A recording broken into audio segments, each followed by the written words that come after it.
Yes, it's the 30th of December 2017. We only have one day to have the year gone. Happy New Year to you, our viewer, and welcome to News Tonight. It's me, Michael Jordan Lukoma, with Elizabeth Nakakon here and the whole team wishing you a Happy New Year as we continue to give you news.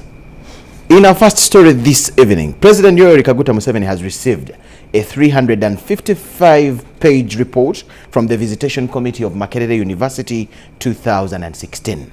The Deputy Chairperson of the Visitation Committee, Honorable Lady Justice Ketra Katunguka, handed over the report to the President this afternoon at the President's country home of Rakitura in Kiruhura District and was witnessed by Minister of Education and Sports, the Honorable Janet Kataha Museveni. Others present at the ceremony included the Minister of State for Higher Education, Dr. John Chrysostom Muyingo, and the management of Makerere University. President Museveni instituted the committee in November 2016 to study the causes of the endemic strikes with a view to finding lasting workable solutions to the strikes at the university. This was after the closure of Makerere University following industrial action at the institution by both staff and students at the beginning of the 2016-17 academic semester on issues related to remuneration of the staff and students missing lectures. The late Dr. Abel Rendeire, who died in October 2017, chaired the committee. During the ceremony of the handover of the report today, a 1-minute silence was observed in memory of the late professor. Other members of the Makerere University Visitation Committee included Dr. Akisofel Kisoro, Engineer Lumu Gerard, Honorable Wanga Timothy, Reverend Florence Muranga, Musa Sizi Paul Isaac, Mwanga John, Dr. Namubiru Sentamu Proskovia, and Jole Uzamukunda, an ex-official member. The report highlights key issues at Makerere University that need to be addressed and suggests recommendations.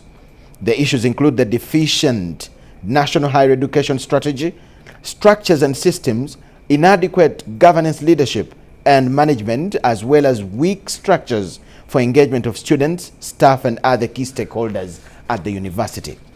Others are the inadequate deployment of information technology, unsustainable funding model for higher education in Uganda, inadequate management accountability, and deteriorating quality of teaching and learning, as well as student discontent and triggers of strikes, among others. President Museveni thanked the members of the Makerere University Visitation Committee for their thorough work and promised that the cabinet will discuss the report and come up with a white paper for policy formulation. Minister for Education and Sports, Janet Museveni, commended the partnership of her ministry and the committee and said that they look at this report as a savior of higher institutions of learning, especially Makerere University. Lady Justice Katunguka extended gratitude to the First Lady and Minister for Education for the support and guidance since the committee started its work. She further thanked President Museveni for entrusting the 9-member committee with the noble task.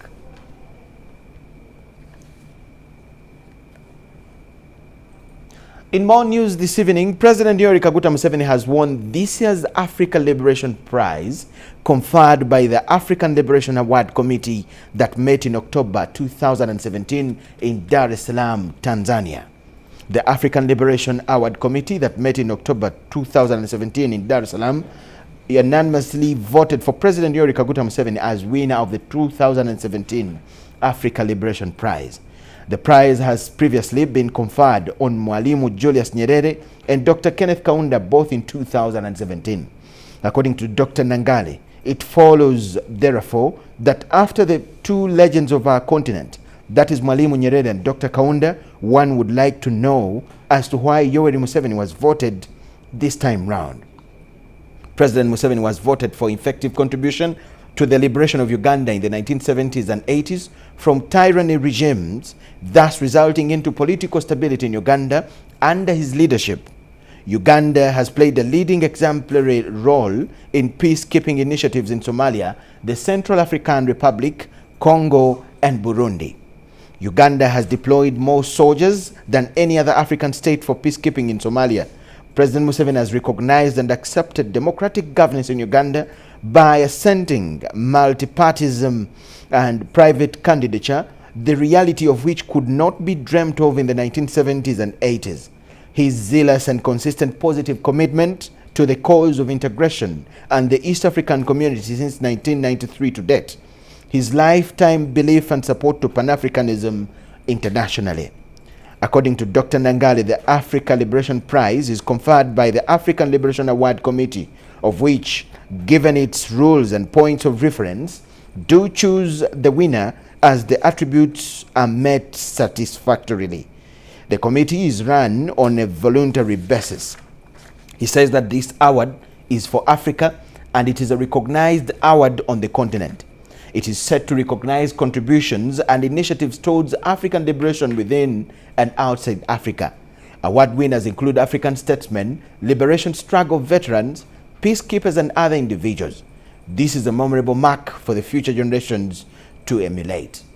In May 1963, 32 independent African states met in Addis Ababa, founded the Organization of African Unity, that is OAU, and established the Liberation Committee of the new organization, charging it with the duty of coordinating the liberation struggle in those parts of Africa still under colonial rule.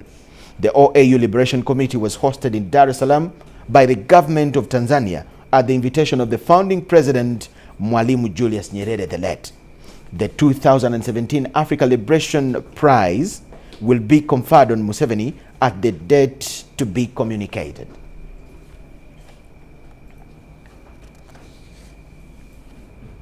Congratulations, the President of the Republic of Uganda and Uganda at large.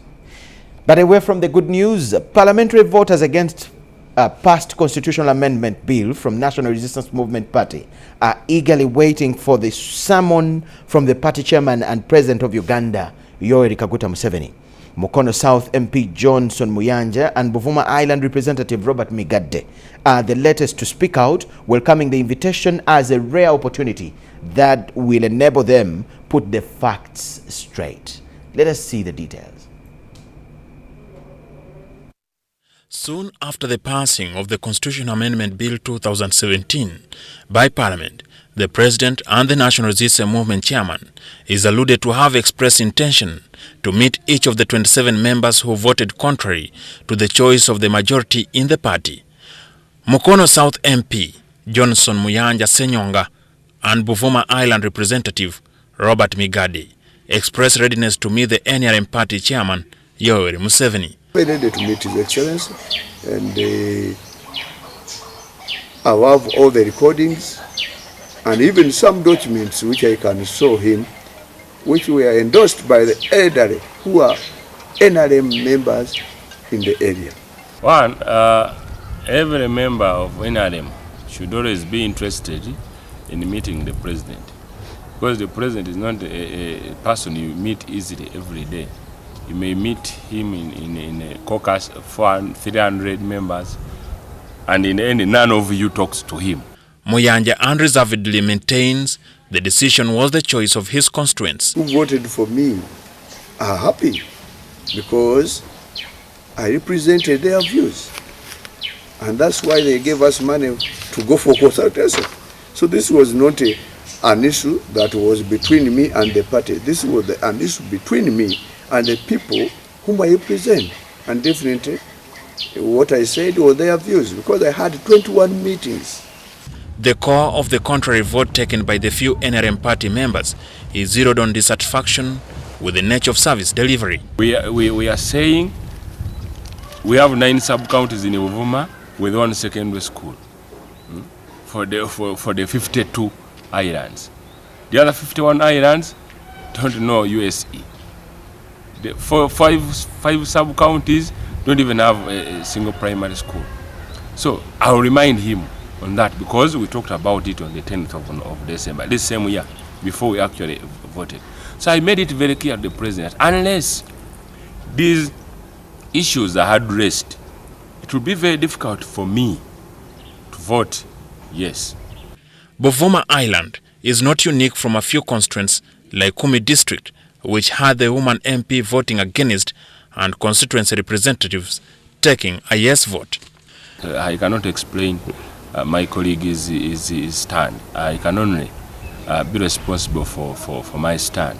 The Constitutional Amendment Bill awaits assent by the President, with the passed clauses entailing extension of the years for the term of the office of the MPs and district representatives from 5 to 7 years, restoring the term limit and removing the contentious age limit cap for president under Article 102B. Onyango Jackson, reporting for UBC TV. Yes, thank you so much, Jackson. Now, Namirembe Diocese has organized overnight prayers to end the year, thanking God for making them go through the ending year at Namirembe Gardens. The Archbishop of the Anglican Church, His Grace Stanley Ntagali, will be the main celebrant there. Bishop of Namirembe Diocese, Wilberforce Chicholuwalida, says that it is important to enter the new year with God's presence. Through the Diocesan Mission Department, we have organized prayer sessions throughout the night as we give thanks to the Lord for the completion of the year 2017, and as we look forward, as we cross over into the year 2018. We as believers in Namirembe Diocese, we gather and we have this fellowship so that we may not go into other activities other than might be around us, but for us to know that God is calling us to know how He has been so faithful and gracious to each one of us through the year. So we sit at His feet and say, Lord, we thank you. And as we thank Him for what has gone by, we remember where we are, and then He helps us to cross over into the new year in His presence as we praise and as we receive His encouraging word. So I want to invite as many Ugandans to come to be part of this fellowship with the theme, Behold, I make all things new. And our main speaker is the Archbishop of the Church of the Province of Uganda, the Most Reverend Stanley Ntagali. You are welcome. This is free entry. Let us come and be in the presence of the Lord. And I believe your life and my life will never be the same, because I know He has prepared something not only good.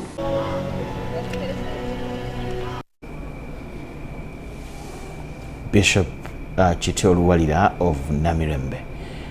Kamocha, a Kampala suburb, is known for the good and bad reasons. Two young boys in the area are changing the face of Kamocha and turning it into a reference point as regards innovations. Innocent Mugabe and Moses Haumba are in advanced stages of developing a sporty plane more like the Russian-made PIK-26 Mini Sporty, and now looking at securing a license for the Civil Aviation Authority. Samuel Senono visited the young innovators at their home and saw the plane.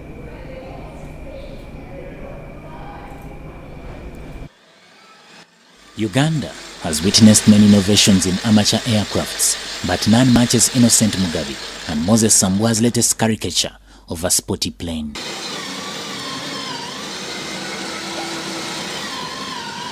Current stage, can it fly? Right now, at this current stage, it can fly, but many things are missing on it, so it's not safe to just take it out, because they are like onto its body, like the skin is not yet finished, mainly onto the wings and the vertical stabilizer. It is a lightweight aircraft with a 68 horsepower engine, wings of 6 meters, and can fly up to 9,000 feet above sea level, carrying over 200 kilograms. It took years of mastering the aeronautic dynamics before these youngsters started putting pieces together. It was way back in 2015. Innocent came with an idea. He came up with an idea. I was at home, so he brought the idea, and I loved it because it's a good idea, and because I trust him, he's so determined. I had to believe in him, and we had to take on. Till today, we've been together doing it, because at the beginning, it wasn't easy, because we looked at how the money would be flowing in, because we were not working by that time, but we had to get focused and do the thing and get to the point and work together till today. Mugabe, the lead innovator on this project, throws around aviation terminologies and jargons with ease, and one might easily mistake him for an aeronautic engineer. Now, this is our interior of the Skyboy, and this is the pilot control panel and instrumentation. Right now, what we have the airspeed indicator. Currently, they are working on securing a license from the Civil Aviation Authority and are optimistic their innovation will see the light of the day. This project, like in 2014, but it was mainly the paperwork bit, because before you start an aircraft, you must first do like the planning, its design, and at that time, like I was more doing like design and doing more of its crafting. An aircraft, it's not anything in the making mount. You just you just do it. Even though you're an innovator, you have to follow some rules. Yeah. I ask Innocent what makes his innovation different from other failed products. Mainly, the difference between Skyboy and other amateur builders who have been making planes around. First, before we were doing its design, we first looked at why many Africans have failed in making successful aircrafts. So we looked at many things in the view of why people are failing to make like successful aircrafts. That's to say the aerodynamics. That's one point you can't miss out. The weight and the materials they use. So we went back like on the drawing board to make something different, at least to achieve like flight. Well, I'm seated in Innocent and Moses' latest innovation. For them, they call it Skyboy. But from the look of things, it looks more like a replica of a Russian-made PIK-26 Mini Sporty. And according to them, very soon, it will be hitting the runway. Be like to irrigate, let me say, spraying pests. So more of this project, it's more like a smaller project. If we are financed and we can make maybe like a bigger company which makes planes for, let me say, farming. Mainly Kala was facing like more of the agriculture sector. These innovators are not only thinking big, but also dreaming big. Dream is starting up like a company, like which make aircrafts, different aircrafts, maybe for different things, agriculture aircrafts used in spraying and irrigation, like even passengers and chartering aircrafts, normally used for chartering out, like, let me say, taking luggage somewhere, stuff like that, and even with towing, maybe like military aircraft. There is no argument that creative and innovative youth will grease the path to Uganda's attainment of the much desired middle income status once given support. But for a very long time, the only appreciation innovators in Uganda have received is sharing their success stories in print media and TV newsroom footage stories. Samuel Sennono, UBC News. Wow, very good story there. Thank you so much, Samuel Sennono, who is also the pioneer passenger of the plane. We can't wait to have it on record. We take a short break. News Tonight will return with more. Thank you so much for watching.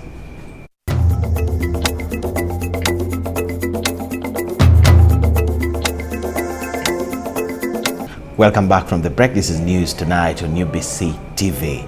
The Coordinator Citizens Coalition for Electoral Democracy, Crispin Kaheru, has criticized violent protests as a way of solving this country's problems.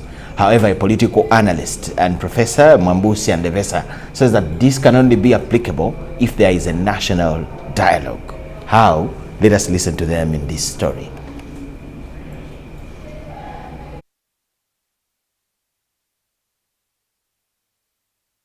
2017 has been challenging for civil society organizations and Ugandan citizens exercising their political rights. Although people expected to see electoral reforms made as proposed by Supreme Court in 2016, it has not happened. The coordinator, Citizens Coalition for Electoral Democracy, Crispin Kaheru, says civic activism has increased, although a professor of history, Mwambusia And Debesa says citizens have not had enough space. We've seen different spaces being closed up, especially as we came towards the end of the year, with the consultative meetings that went on around the country. We saw those being impeded. I think one of the things that we can credit for the year 2017 is that the levels of civic activism in Uganda have shot up incredibly, and for me, I think that is a plus for the country, and we need to build on that spirit to ensure that citizens are more and more actively engaged, holding their leaders accountable, but also ensuring that political processes are more inclusive and more transparent. And by and large, I think people have not participated as expected. Yes, participation, but not enough. I think we have not been as democratic as we should be in terms of people participation in their own governance. So that has been a very big challenge this year, and so in the next year we should endeavor to ensure that the political space is opened to the general public. Kaheru says there is a range of a political dialogue among Ugandans exhibited from a number of voices which have shown concern that violent protests will not solve Uganda's problem. I think increasingly Ugandans are getting convinced that hardcore methods of violent protests, of sorting things through fighting, through civil wars and all these other, unconstitutional means won't solve Ugandan problems. The solution lies in having that national dialogue.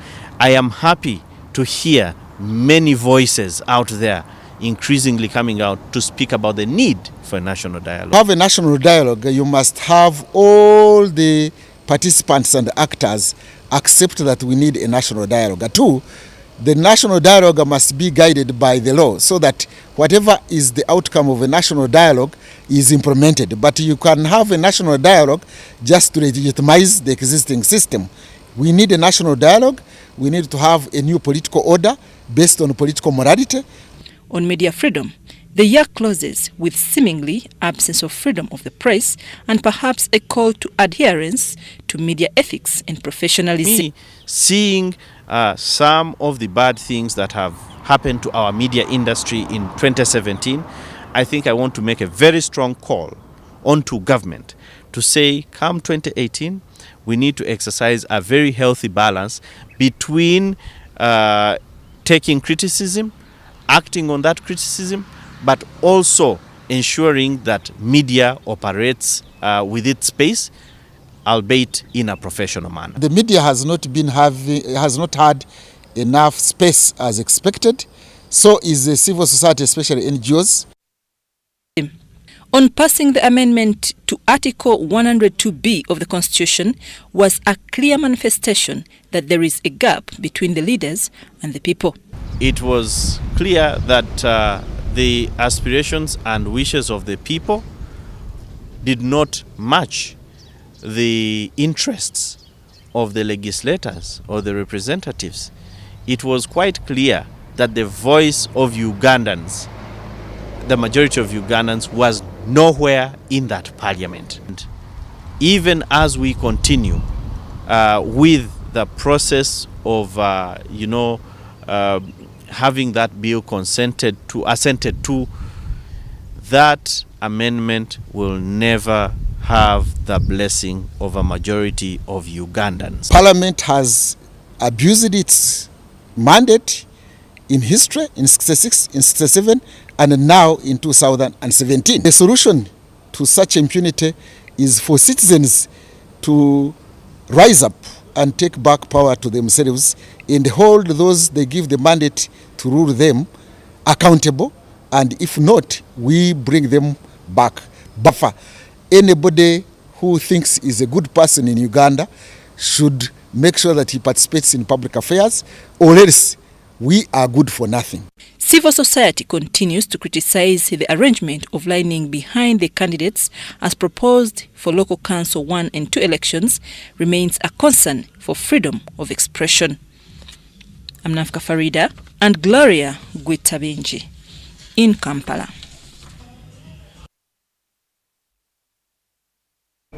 Kampala Capital City Authority will start constructing flyovers in the city to contest the challenge of traffic congestion on the roads. These will be constructed from Mukono through Jinja Road and Entebbe Road. The Public Relations Officer, KCCA Peter Kauju, says that this is going to be one of the biggest projects coupled with construction of a waste-to-energy facility in Dondo.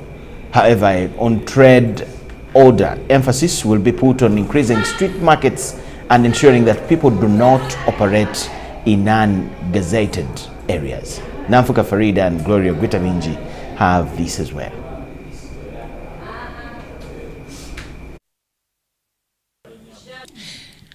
As 2017 comes to a close, Kampala Capital City Authority has had a year of mixed opportunities, being able to change the face of the city through infrastructure development. The number of paved roads has increased from 300 to 500 kilometers, installed over 1,000 solar lights, traffic lights, and construction of junctions, especially through the Kampala Institutional Infrastructure Development Project, KIDIP. Construction of Fairway Junction was completed, and now work is going along Bakuli Nakulabi Kasubi Road, Kira and Makerere Hill Road that has also improved Makerere University main gate. However, Kampala Capital City Authority continues to find a challenge of vandalism of especially street lights. Peter Kauju, the Public Relations Officer KCCA, says construction of 2 flyovers start next year to improve traffic flow in the city. I believe that we'll continue with the installation of traffic signals at the various junctions. We expect about 32 more junctions to come on board. We also expect to see the start of the flyover projects. We have over 2 flyovers that are coming to Kampala. One of them will be coming from Mukwano and landing on Jinja Road, and the other on Entebbe Road. This we are working, the lead government agency on this will be UNRA, but also with funding from JICA. So we believe these projects will go a long way in terms of checking traffic. Garbage collection has also improved in Kampala. At Chitezi dumping site, 1,300 tons are dumped daily. Starting next year, this site will be closed. KCCA has bought land in Dundu, where it plans to start construction of an energy plant from waste. However, the challenge of dumping garbage in drainage channels persists, though KCCA has carried out enough sensitization in communities. To get value out of the garbage that we collect. Garbage will no longer be looked at as waste, but as a resource. So we are working on a huge project under the advice of the International Finance Corporation. So we want to see how best we can manage waste right from the time it's generated, it's transported, up to when we use it as a resource. We'll be able to produce energy out of that plant, but also to improve the way we manage waste in the city. Kampala Capital City Authority has also reassessed 15,000 house properties through revaluation process and placement of house plates plus road signs.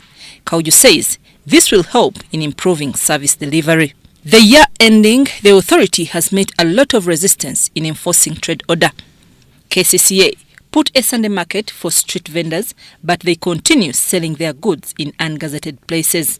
We will continue to strengthen our muscle to ensure that people are actually guided on where to work. But now, majority of them have actually also understood that it is a big inconvenience for you to tread on the pavement, which is actually a walkway for other people. So many of them have been finding alternatives to go to the markets, to go to arcades, and that's what we will continue to do. We are looking forward to getting more markets. The authority has also managed to improve the 9 health facilities in the 5 divisions of Kampala through partnerships. In education, KCCA is to secure land titles of all government-aided schools to protect them. Meanwhile, KCCA has met a challenge in revenue collection this financial year, attributing it to tax holiday given to tax operators of 3 months.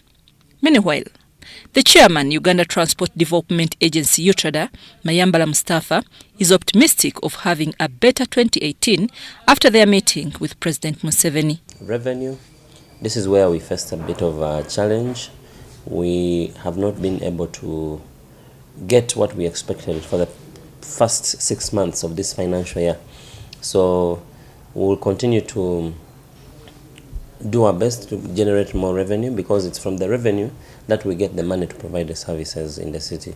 So we were affected almost on a monthly basis since August, where we've not been collecting money from taxis. So it's a huge gap. Waiting, and we have already written to the Prime Minister a document asking him to work out quickly so that the taxi drivers and owners begin paying government taxes in time, because His Excellency directed that starting with the January 2018, we are supposed to be paying taxes to government. So for us, we are ready and the money is there. We are waiting for the bank account, the bank to start paying. Kampala Capital City Authority also signed a memorandum of understanding with the Netherlands government to support the development of Chanja Farm, which is meant to promote and improve urban farming. So we're looking at the center as one that will expand the capacity of KCC to support urban farmers, but also to support them with high quality, high yielding materials that will really create employment and do all these other good things. And the add-on of the warehousing facility is something that we have talked about for a long time and which we really need. Thank you. Very, very happy to be doing this today. I'm Navka Farida and Gloria Gwitabinji reporting. Educationists and stakeholders in schools have been encouraged to use this long holiday to renovate and rehabilitate school buildings, laboratories, gardens, among others, and this will enable learners to resume studies when everything is in good condition. An educationist and school proprietor, Godfrey Mbalire, says that school buildings get dilapidated with time and therefore need to be maintained and kept in good shape for the better of the services given there.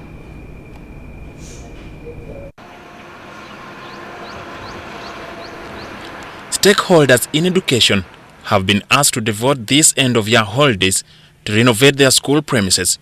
The retired Mukwenda and proprietor of Mityana Modern School, Mityana Municipality, and St. Mary's High School, Mukoko in Kalungu District, Godfrey Mbalire, says it is very necessary to regularly maintain good school standards for a good learning environment.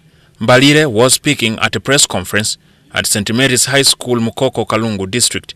He appealed to government to emphasize teaching of sciences and vocational studies. Mubuduwano era n'Emityana government tugisabusabi etukendereze ku misolo ate ejje n'ebintu bino bikozesebwa mu science nabyo bijjeko omusolo oba gukendeeze. He appealed to government and other stakeholders in education to support schools with modern agricultural equipment like irrigation machines, tractors, among others, to solve the challenge of food shortage. So my appeal is people should continue growing or farming. In case of dry season, they use the president's advice of fetching water and putting in these mineral water bottles. I'm very, very sure it can work because we used it during this dry spell. He commended government's program of skilling Uganda and encouraged parents and guardians to consider taking their children to schools with equipped laboratories, vocational studies, and professional teachers. Salongo Kasiwante filed this story.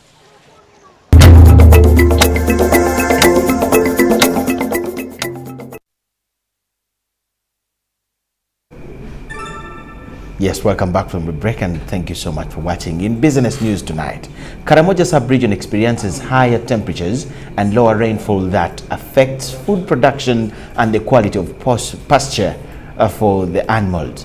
Now, Nabwin Zonal Agriculture and Research and Development Institute is piloting grass and hay for use during drought in Karamoja.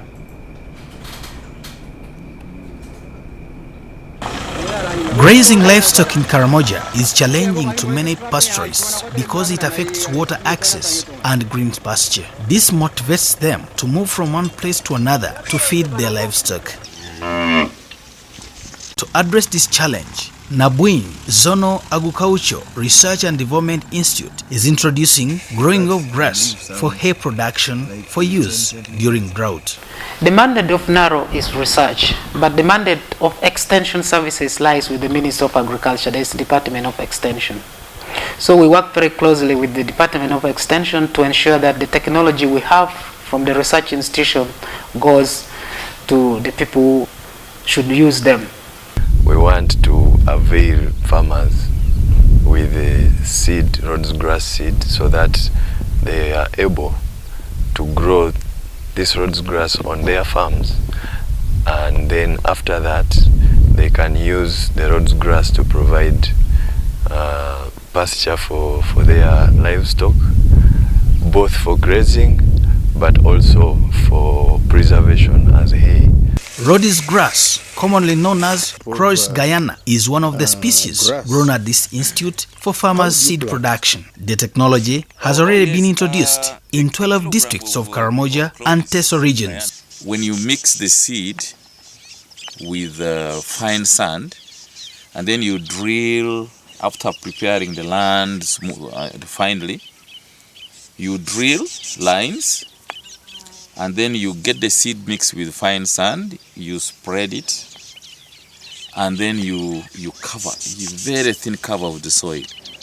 Dr. Paul Boma is the animal production scientist at Nabwinyizadi. He says this new breed of pastures introduced among the livestock farmers is well researched on with enough nutritional value for the animal. For the case of the naturally growing grasses, yes, we know that the animals have been eating this grass since time immemorial, but most of the grasses have not been researched on. We do not know the nutritive value, the nutrient content of these grasses.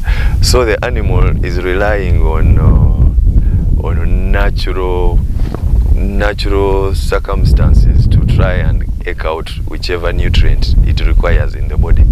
But for these grasses that we are growing ourselves, they have been researched on extensively. We know the dry matter content, we know all the other nutrients in them. That is why we zeroed down in order for us to provide a balanced diet, or a diet that possesses almost all the ingredients that the animal needs. A senior animal technician at Nabwinyizadi, Stephen Esapat, says the new livestock fodder increases milk and beef production. When you have improved pastures like Rhodes grass that you use for preparation of hay, you can still use that hay for feeding animals during dry season. And this is exactly what you're seeing here. The animals are able to feed on the hay, and you are able to maintain the production of milk and beef throughout the year without many changes in the production of animals. During the dry season, high-quality hay is produced by cutting the pastures when half of the plants have flowered. Experts say drying should be done as quickly as possible to minimize losses, and usually takes 3 to 4 days for the hay to dry properly. The dried hay is baled using a box with a dimension of 90 centimeters length, 36 centimeters width, and 46 centimeters depth, and strings, as the technician explains. We have tried our level best to teach them. We started last year. They have been able to come and buy hay from us at 9,000 a bale, and we are seeing them picking up. The other time they were buying, this time they are making the hay. Hay can be kept for a longer period if properly made and correctly stored under a shelter with a dry foundation throughout the year. Since the country often experiences dry seasons, mainly in the cattle livestock can be fed on to sustain the herd through the drought. We are involved ourselves in harvesting the grasses, both indigenous and now planted. When we harvest, we bale them, we store them in our hay rack. When the dry season intensifies, that's when we shall introduce our animals now to totally zero grazing them into one common place. We bring them there, get enough bales, expose them to eat, they'll eat. The only movement they'll make now is now going to our watering point, which is within the institute. Experts also warn that hay is easily set on fire, so care must be taken in setting stockyards and storage so as to minimize the risks. Joseph Buule, UBC in Karamoja.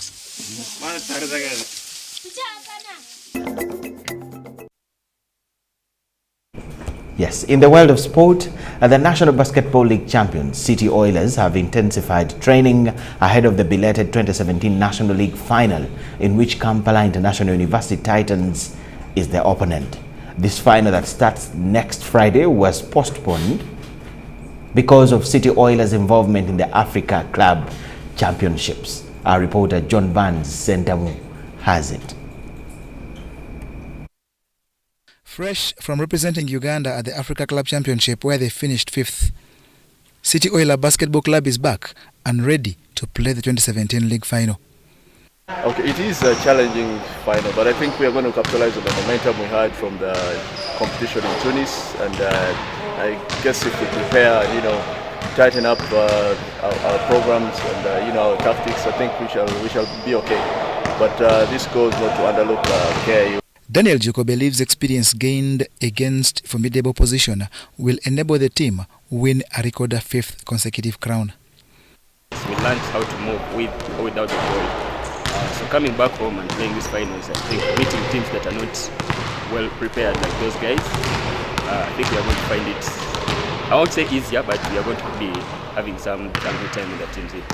Coach Mande Juruni has all the players he needs, with Jimmy Inabu, James Okello, Joseph Kiuma and Tony Drileba already in camp, while Landry Ndikumana and Jeff Omondi are expected back from holiday in Burundi and Kenya this weekend. Kampala International University Titans, on the other hand, will look to players like Sudi Ulanga, Francis Sokoroza, Chris Omanye and Geoffrey Soro to upset the odds to their first title. John Barnes, Sentamo, reporting. Remaining with sports federations and their wishes to propagate success next year, our reporter John Barnes Sentamo talked to Uganda table tennis chairperson Robert Jagwe, and this is what they had to discuss. First of all, we are extremely grateful for a very wonderful 2017, and in particular we want to thank our ladies team because they helped us to win the first ever silver medal on the continental stage. Ever since table tennis has been playing competitions outside Uganda at a continental level and beyond, we had never won a silver medal. So our ladies brought for us 2 silver medals and 2 bronze medals from Mauritius. So we want to thank them very much. And that success has made us change our plan. Basically, going forward, we are going to make sure that the things that have helped us to make our players better, we continue those things and we strengthen them. But also we need to build on what we had before, because initially we had wanted to bring in more tables into the country because our people tell us they want to play the game. Schools, institutions, universities, banks, they want to play the game, but the tables are a big problem for them. So our initial plan was to have more tables coming into the country, but now we are adding on something else. How do we build around these silver medals to make sure that we take the game forward? So basically, we are going to have a strategic plan, and I think it will be the first time that our game is having a strategic plan. Admittedly, we've never had a strategic plan, but we think it's not right, because all modern organizations, you must have a strategic plan.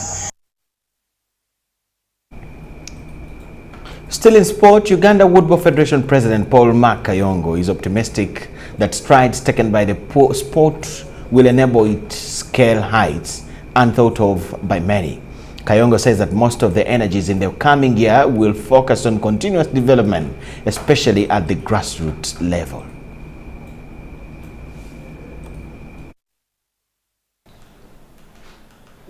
Looking at the annual performance of the sport, we've been able to score in quite a number of areas, and one of the major areas is that we have succeeded to bring on board quite a number of corporates. In fact, as I speak, nearly every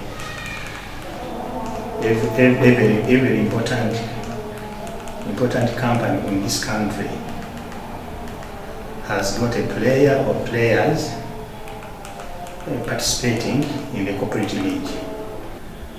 But besides the corporates, this year we have also witnessed two major events: the Uganda International Bulletin, which was hosted by Chisui Beach, where we had a pool of the best ranked players from woodball playing countries like Taiwan, like China, like Korea, participating, and Uganda emerged the winner of this year. We are talking about the National League.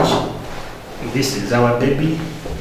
It is one of the innovations for which we are very proud as a younger federation managing woodball in this country.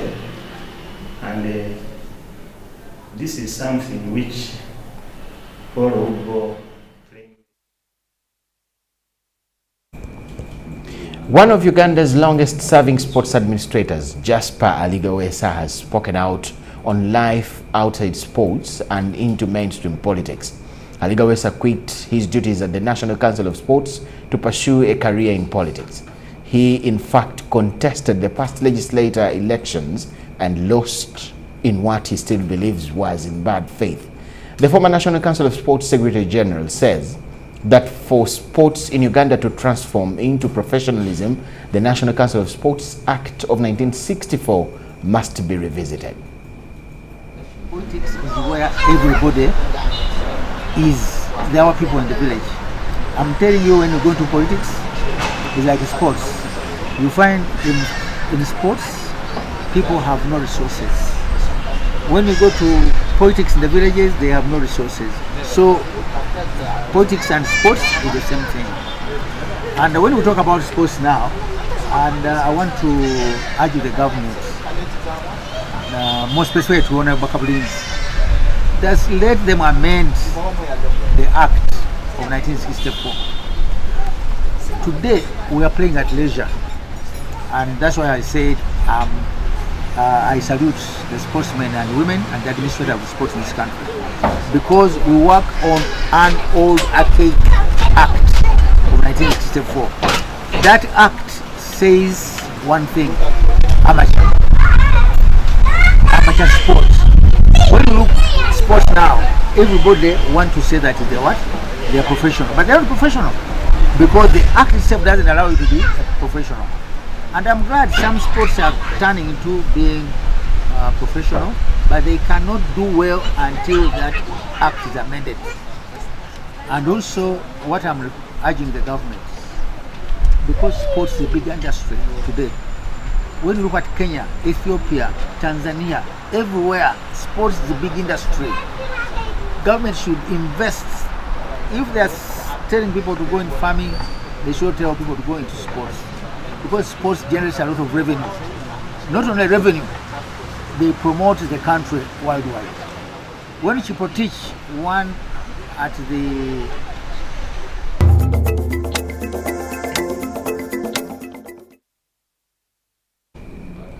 Yes, we would love to thank you so much for having moved with us with our news since 1st January 2017. and today the 30th and tomorrow the 31st of 2017 as we usher in 2018. And on that note, on behalf of UBC TV Newsroom, we wish you a very happy New Year 2018, and we only promise and pledge to work harder and give you exactly what you deserve as far as news is concerned.